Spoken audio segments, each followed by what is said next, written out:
আসসালামু আলাইকুম এভরিওয়ান। শুরু করছি আমি শুধু চেয়েছি তোমায় পর্ব ৩। বাইরে অঝোর ধারায় বৃষ্টি হচ্ছে, যত দূর চোখ যায় বৃষ্টির তোড়ে তত দূর অবধি সামনের সকল দৃশ্যপট ধোঁয়াশা। বৃষ্টির মাঝেই বিশাল হাইওয়ে ধরে সাই সাই করে হাওয়ার বেগে ছুটে যাচ্ছে কাভার্ড ভ্যান আর লরির বহর। ক্যাফের এক কোণে টেপ রেকর্ডারে গান চালিয়ে রেখেছেন জয়া আন্টি। সেখানে কোনো এক নাম না জানা শিল্পী সুর তুলে গাইছেন, আকাশ এত মেঘলা, যেও না কো একলা, এখনই নামবে এই অন্ধকার। অথচ ঈশানী এই ঝড় বাদলের রাতেই বাড়ি ফেরার প্রস্তুতি নিয়েছে। জয়া আন্টিকে বলে কয়ে রাজি করিয়ে রাত ৯টার মধ্যে ক্যাফে থেকে বের হওয়ার বন্দোবস্ত করেছে। রাত ১০টায় চট্টগ্রাম থেকে কক্সবাজারের উদ্দেশ্যে লাস্ট ট্রেন ছেড়ে যাবে, কোনো মতে সেটা ধরতে পারলেই ঝামেলা শেষ। যদিও এর আগে কখনো ট্রেনে করে বাড়ি ফেরা হয়নি ঈশানীর, কারণ প্রত্যেকবারই জিসান গিয়ে বাসে তুলে দিয়ে এসেছে ওকে। কিন্তু এবারের বাড়ি যাওয়ার ব্যাপারটা জিসানের থেকে পুরোপুরি চেপে গিয়েছে ঈশানী। ওর মতে ব্যক্তিগত বিষয়গুলো বাইরের মানুষ যত কম জানবে ততই ভালো। অন্তর্মুখী স্বভাবের একটা মেয়ের ভাবনা এর থেকে বেশি আর কী বা হতে পারে। বাইরে সাহসিকতা, নির্ভীকতা দেখানো নীল চোখের ঈশানী ভিতরে ভিতরে ভীষণ সরল আর ভীতু, যার দরুন এত রাতে ট্রেনে চেপে একা বাড়ি ফেরার সাহস ওর হয়নি। মূলত নিঝুমের সঙ্গে আলাপ করি দুজন মিলে ট্রেনে যাওয়ার পরিকল্পনা করেছিল ওরা। তাছাড়া ঈশানীর বিয়ে যতই ঘরোয়াভাবে হোক না কেন, নিঝুম ওর বিয়েতে যাবে না তা কী করে হয়? এমনিতেই ঈশানী মেয়েটার আপনজনের তালিকা শূন্য প্রায়। নিঝুমেরও না বলার মতো কোনো অপশনই ছিল না। কিন্তু শেষ মুহূর্তে এসে একদম ঘটে গেছে সবটা।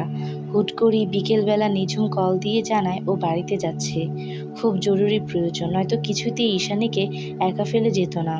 মোবাইলের মধ্যে দুঃখ প্রকাশ করেছে খুব।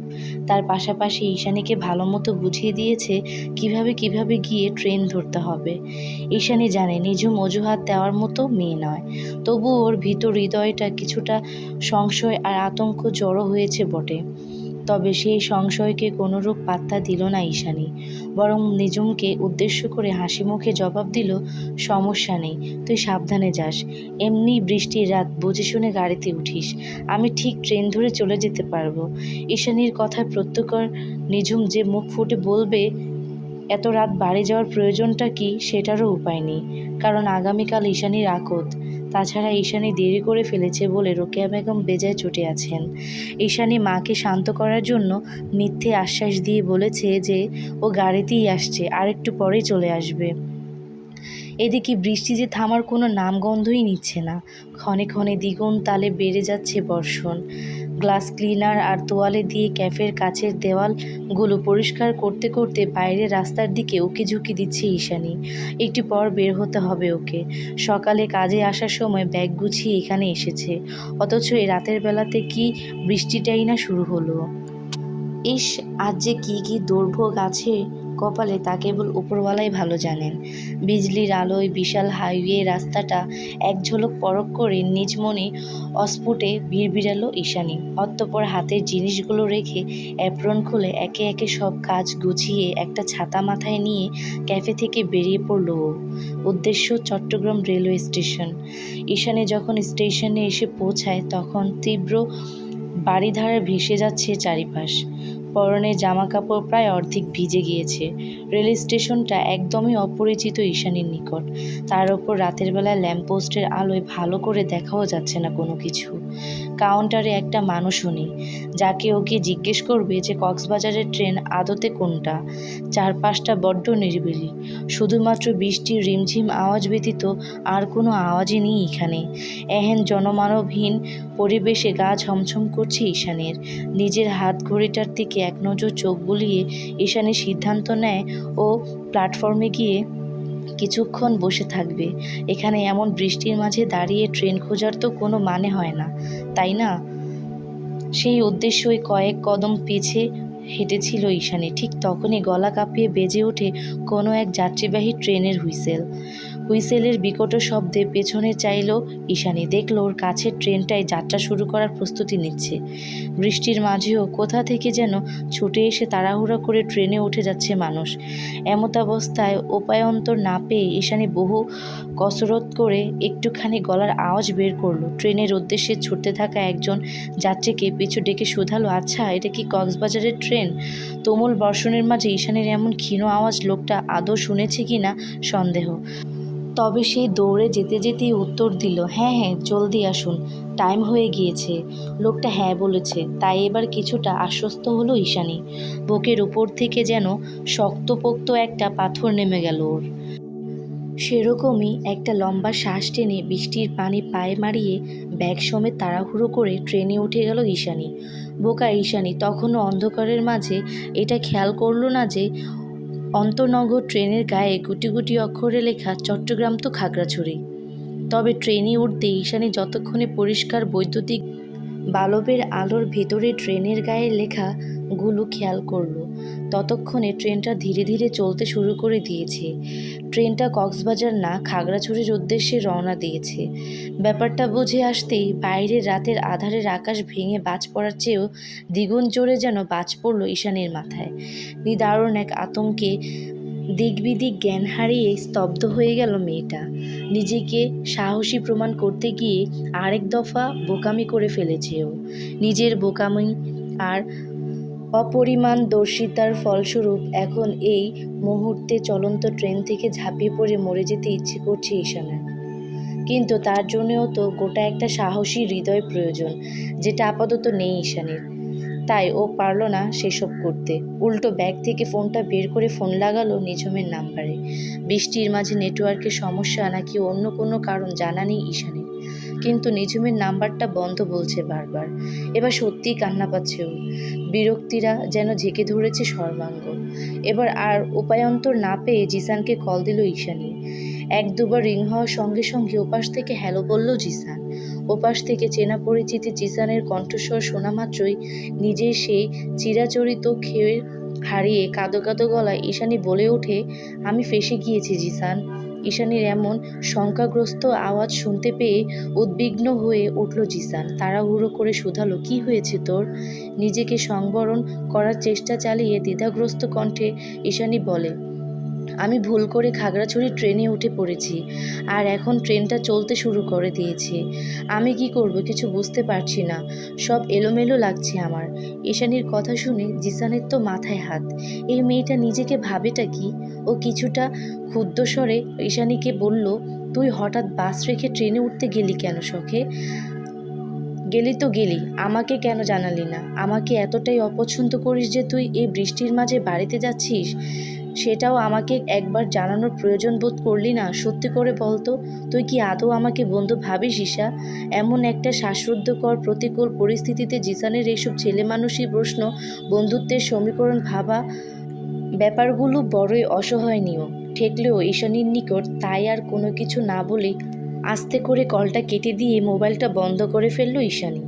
এই ঘটনা মা জানলে নির্ঘাত বাড়িতে লঙ্কাকাণ্ড বাঁধিয়ে বসবে। যে করেই হোক সকালের মধ্যে বাড়ি ফিরতেই হবে আমাকে। নিজেকে নিজে হাজারটা দোষারোপ করতে করতে ঈশানী ঠিক করলো, এখানে দাঁড়িয়ে থেকে তো আর লাভ নেই, তাই ও গিয়ে সিটে বসবে। ট্রেনটা খাগড়াছড়িই তো যাচ্ছে, দেশের বাইরে তো আর যাচ্ছে না। এত ঘাবড়ানোর কিছুই নেই। সেই ভেবে যেই না কিঞ্চিত পিছু ঘুরল ঈশানী, তৎক্ষণাৎ চলন্ত ট্রেনের হালকা ধাক্কায় একটা কালো হুডি পরিহিত লোকের শক্ত চওড়া বলিষ্ঠ বুকের উপর তনু পিঠ গিয়ে ঠেকল ঈশানীর। লোকটা ওকে সামলালো না, আর না তো নিজের জায়গা থেকে এক চুল পরিমাণ নড়ল। উল্টো আকস্মিক কাণ্ডে তাড়াহুড়ো করে নিজেই নিজেকে সামলালো ঈশানী। লোকটার উপর থেকে নিজেকে সরিয়ে পেছন ঘুরে দেখলো লোকটা ওর খুব কাছে দাঁড়িয়ে। এতটা কাছাকাছি সাধারণত কোনো অপরিচিত মানুষের দাঁড়ানোর কথা নয়। তবে সেসব ভাবনা মস্তিষ্ক ছুঁতে পারল না ঈশানীর। উল্টো এই কালো হুডি, কালো মাস্ক আর কালো বেসবল ক্যাপ পরিহিত লোকটাকে চেনা চেনা ঠেকল ওর মস্তিষ্কে। এরকমই তো একজোড়া নির্জীব অনুভূতিহীন শূন্য চোখ সেই দিন রাতে দেখেছিল ও। সেই দিন অন্ধকারে খেয়াল করা হয়নি লোকটার এক ভ্রুতে পিয়ার্সিং করানো, সেখানে জ্বলজ্বল করছে ছোট্ট একটা মেটালিক রিং। ঈশানী টিভিতে দেখেছে সাধারণত রকস্টার কিংবা ব্যান্ড তারকারা এইসব স্টাইল করে থাকে। তাহলে কি এই মাস্ক পরিহিত লোকটাও কোনো বড়সড় রকস্টার? লোকটার দিকে তাকিয়ে অদ্ভুত এই প্রশ্নটা খেলে গেল ঈশানীর অযাচিত মনে। কিন্তু ও মুখে বলল, আপনি সে না? ওই যে সেই দিন ক্যাফের সামনে। বাক্যটা সম্পূর্ণ করতে পারল না ঈশানী।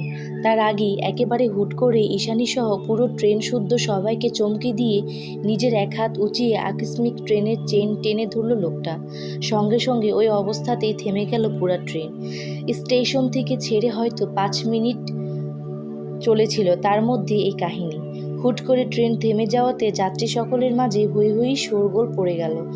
চেন কে টেনেছে সেই খবরদারি করতে কোথা থেকে যেন ছুটে এলেন ট্রেন মাস্টার।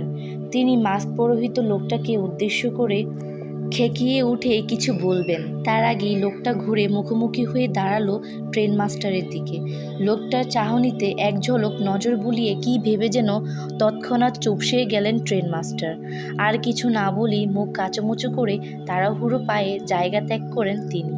ভাবটা এমন যেন খবরদারি করতে আসা তার বিরাট বড় অন্যায় হয়ে গিয়েছে। ট্রেন মাস্টার চলে গেলে হুডি পরিহিত লোকটা নিজেও ট্রেন থেকে আস্ত করে নেমে পড়ে। এখন বৃষ্টি অনেকটা নিয়ন্ত্রণে। মুষলধারের বর্ষণ কমে গিয়ে ঝিঝির বৃষ্টি পড়ছে বাইরে। এদিকে সেই তখন থেকে লোকটাকে অদ্ভুত নজরে পরখ করছে ঈশানী। আর মনে মনে ভাবছে এখানে হচ্ছেটা কি। চেন টেনে পুরো ট্রেন থামিয়ে দিল, অথচ ট্রেন মাস্টার অবধি কিছু বলল না। কে ইনি? আসলে কি কোনো সেলিব্রিটি? ঈশানীর ভাবনার সুতো ছিঁড়ে যায় লোকটার আরেক দফা অদ্ভুত কর্মকাণ্ডে। কোনো কিছুর ইঙ্গিত না দিয়ে একেবারে হঠাৎ করে ঈশানীর হাত টেনে ধরে ওকে ট্রেন থেকে নামিয়ে আনলো লোকটা। আচমক এই কাণ্ডে হকচকিয়ে উঠল ঈশানী। আতঙ্ক আর আত্মমর্যাদার বশবর্তী হয়ে মেয়েটা চেঁচিয়ে উঠল তৎক্ষণাৎ, কে আপনি? অনুমতি ছাড়া হাত ধরেছেন কেন এভাবে? ঈশানীর এমন ঝাঁঝালো আওয়াজের প্রত্যুত্তর করল না লোকটা। তবে ল্যাম্পপোস্টের আলোয় হঠাৎ করে পাল্টে যাওয়া চোখের ভয়ঙ্কর রং আর ভাষা দুটোই আত্মায় কাঁপন ধরে দিল ঈশানীর। যেন অদ্ভুতহীন ওই ডমিনেটিং শূন্য চোখ জোড়ো ওর গলা চেপে ধরে ক্ষুদ্র স্বরে বলে উঠল, আওয়াজ একদম নিচে। লোকটা তেমন করে নিজের চোখ দুটো অন্যদিকে ঘুরিয়ে আঙুল উঁচিয়ে কিছু একটা দেখল ঈশানীকে। লোকটার আঙুলের ইশারা অনুসরণ করে পেছনে তাকাতে ঈশানী দেখতে পেল অদূরে কক্সবাজারের ট্রেনটা হুইসেল বাজিয়ে যাত্রার প্রস্তুতি নিচ্ছে। তার মানে কক্সবাজারের ট্রেনের সময় ঢিলে হওয়ার কারণে এখনও ছাড়েনি। ব্যাপারটা বুঝে আসতেই চোখজোড়ো খুশিতে চিকচিক করে ওঠে ঈশানীর। স্বস্তিতে ক্লান্তি যেন ঝরঝরিয়ে নেমে আসে পুরো শরীর জুড়ে। ইচ্ছে তো করছে চিন্তামুক্ত হওয়ার খুশিতে হাউমাউ করে কেঁদে উঠতে, কিন্তু তার সময় কোথায়? ট্রেন তো ছেড়ে দিল বলে। যার দরুন ঈশানী আর এক মুহূর্তও দেরি না করে ছুট লাগালো স্টেশনের দিকে। ছুটতে ছুটতে ঘাড় ঘুরিয়ে এক ঝলক চাইল পেছনের দিকে, হয়তো সেই কালো মাস্ক আর হুডি পরিহিত লোকটাকে ধন্যবাদ জানানোর উদ্দেশ্যে। কিন্তু না, ল্যাম্পপোস্টের নিয়ন আলোতে অচেনা লোকটার দর্শন আর পাওয়া গেল না। যেন রাতের আঁধারের সঙ্গে মিলেমিশে মরীচিকার মতোই উবে গিয়েছে সে। এদিকে ছুটতে ছুটতে হুট করে একটা অজানা কৌতূহল এসে একেবারে ছক্কা হাঁকানোর মতোই মস্তিষ্ককে এসে বিট করল ঈশানীর। অত্যাধিক আশ্চর্য মনে মনে বলল, আমি যে ভুল ট্রেনে উঠেছিলাম সেটা উনি কি করে বুঝলো? আশ্চর্য! তার মানে কি উনি আমার ফোনে বলা সব কথা দাঁড়িয়ে দাঁড়িয়ে শুনেছে? কিন্তু কেন? একরাশ ঝামেলা, বিপদ আর প্রতিকূল আবহাওয়া মাথায় নিয়ে ঈশানী যখন বাড়িতে ফিরল তখন প্রায় মাঝরাত। বৃষ্টি এখন পুরোপুরি থেমে গিয়েছে, তবে আকাশে চাঁদের দেখা নেই। বুনো মহিষের পালের মতোই বর্ষার আকাশ কালো হয়ে আছে। মাঝরাত হওয়াতে চারদিকের পরিবেশ ভীষণ নিরিবিলি। ব্যাঙ আর ঝিঝি পোকার আওয়াজ ছাড়া কিছুই শোনা যাচ্ছে না আপাতত। বাড়ির উঠানে মিটিমিটিয়ে জ্বলতে থাকা বৈদ্যুতিক আলোর রোশনাই ও চারদিকে চোখ বোলালো ঈশানী। বাড়িটা সবসময়ের মতোই ভুতুড়ে বেশে নিস্তব্ধতায় ছেয়ে আছে। দেখে কে বলবে কাল যে এই বাড়ির মেয়ের বিয়ে? তবে ভেতরে যে সবাই ঈশানীর প্রতীক্ষাতেই পথ চেয়ে বসে আছে তাতে ভুল নেই, কারণ কাল তো ওকে বিয়ে দিয়ে নিজেদের কাঁধ হালকা করতে হবে। বিবাহ উপযুক্ত মেয়েরা পরিবারের বোঝা স্বরূপ। এতদিন ধরে লোকমুখে শুনে আসা প্রচলিত এই বাক্যটার সারমর্ম আজ উপলব্ধি করতে পেরে আড়ালে দীর্ঘশ্বাস ছাড়ল ঈশানী। বুকের ভেতরটা ভারী ভারী লাগছে খুব। হুট করে মস্তিষ্ককে ভর করেছে অজানা অস্তিত্ব। তবুও সে সবে কিঞ্চিত পাত্তা না দিয়ে ধীরে ধীরে ঘরের দিকে পা বাড়াল ও। ভেতরে ঢুকতেই দেখা মিলল মামা, মামি, মামাতো ভাই বোন সহ টুকটাক কাছের আত্মীয় স্বজন সবার।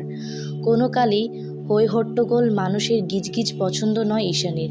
কাজের সূত্রে চিটাগং থাকায় এখন না চাইতেও কিছুটা সহ্য করতে হয়। তবে বাড়িতে এলে সেটুকু আর সহ্য হয় না ওর। যেহেতু নিচতলার লিভিংয়ে বসে আগামীকালের আকদ নিয়ে সবাই আলোচনায় ব্যস্ত ছিল, তাই এই ফাঁকে চুপচাপ সকলের দৃষ্টির আড়ালে নিজের রুমের দিকে পা বাড়ায় ঈশানী। তবে রোকেয়া প্রাচী চালাক মহিলা, তিনি ঈশানীকে ঠিকই খেয়াল করেছেন। খেয়াল করার সঙ্গে সঙ্গে পিছন থেকে ডেকে উঠলেন তিনি, এত দেরি হলো কেন ফিরতে?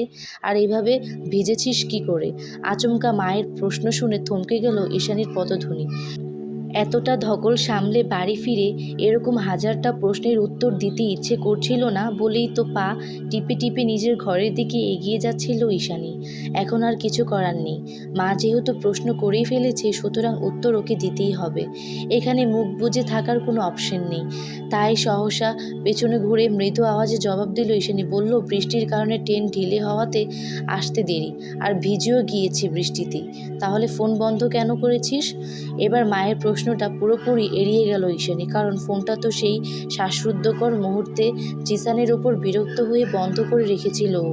নয়তো ওই সময় হাজারটা কল করে ব্যাপারটাকে আরও বিগড়ে দিত ছেলেটা। তখন অযথা প্যানিক করা ছাড়া আর কোনো উপায় থাকতো না ঈশানীর। খানিকক্ষণ চুপ থেকে নিজের এলোমেলো ভাবনাগুলোকে সাজিয়ে সেগুলোকে সাইডে সরিয়ে ঈশানী ক্লান্ত স্বরে বলে ওঠে, মাথাটা খুব ধরেছে মা, জার্নি করে এসে ক্লান্ত লাগছে খুব। তোমার যা প্রশ্ন করার কালকের জন্য জমিয়ে রাখো, আমি উত্তর দিয়ে দিব। এখন দয়া করে রুমে যেতে দাও, ভালো লাগছে না আর। এক নিঃশ্বাসে কথাগুলো বলে গটগটিয়ে রুমে চলে যায় ঈশানী। মেয়ের এহেন শান্তস্বর অথচ বিগড়ে থাকা মেজাজের পারদ অনুমান করতে পেরে রোকেয়া প্রাচীও আর দ্বিতীয় প্রশ্নটি করার সাহস দেখলেন না, বরং চুপচাপ রুমে যেতে দিলেন ওকে। রুমে ফিরে ঈশানী যখন হাত মুখ ধুয়ে বের হয়ে ঘুমানোর প্রস্তুতি নিচ্ছিল, ঠিক সেই সময়ে ওর কক্ষে আগমন ঘটে উষার। ঈশানী যখন ব্যস্ত হাতে বিছানার পরিষ্কার করছিল, তখন ওই মুঠিবদ্ধ করে রাখা একটা পাসপোর্ট সাইজের ছবি দেখিয়ে উষা বলে ওঠে, দেখতো আপু কী নিয়ে এসেছি। উষার কণ্ঠে উচ্ছ্বাসের জোয়ার, তবে তাতে চমকালো না ঈশানী, বরং সাবলীল গলায় উষাকে শুধালো, কী এনেছিস? দুলাভাইয়ের ছবি নিয়ে এসেছি। উষা দুলাভাই শব্দটা উচ্চারণ করতে ঈশানীর বোধগম্য হলো। রাত পোহালি যার সাথে ওর বিয়ে, যার হাত ধরে গোটা একটা জীবন পার করে দিতে হবে ঈশানীকে, এই মুহূর্তে সেই মানুষটার কথাই বলছে উষা।